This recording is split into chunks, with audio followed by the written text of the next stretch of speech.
మా మంగళగిరి తాడేపల్లి నగరపాలక సంస్థ నందు స్వచ్ఛ అవార్డ్స్ 2025 సంవత్సరం గాను 1 లక్ష నుంచి 3 లక్షల జనాభా గల పురపాలక సంఘాల్లో మా మంగళగిరి తాడేపల్లి నగరపాలక సంస్థ ఫస్ట్ అవార్డు రావడం జరిగింది.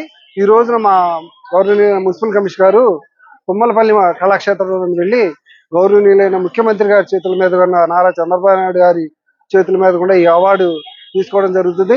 దీనికి సహకరించిన పట్టణ ప్రజలకి, అలాగే మా శానిటరీ సెక్రటరీస్ కి, వర్కర్లకి అందరికీ కూడా మా నగరపాలక సంస్థ తరఫున శుభాభినందనలు తెలియజేసుకుంటున్నాను. అంటే cleanliness, door to door collection, అలాగే డివిజన్ మన అలాగే కొబ్బరి బండాలని కూడా విడిగా పెడుతున్నాం. అలాగే ఎలక్ట్రానిక్ వేస్ట్ కూడా విడిగా తీస్తున్నాం. రేపు పేపర్ కూడా విడివిడిగా తీస్తున్నాం. అంటే వేస్ట్ నుంచి కూడా మనం సపరేట్ చేసి వాటిని డిస్పోజ్ చేసి పురపాలక సంఘానికి ఆదాయం తీసుకొచ్చేటట్లుగా మెరుగులు దిద్దుతున్నాం. ఇంకా చాలా కార్యక్రమాలు చేపట్టడం జరుగుతుంది. రేపు భవిష్యత్తులో కూడా మన మంగళగిరి తాడేపల్లి నగరపాలక సంస్థ దేశంవాది స్వచ్ఛ సర్వేక్షణలో మంచి ర్యాంక్ రావడానికి మనందరం కృషి చేద్దామని అందరిని కోరుకుంటున్నాం.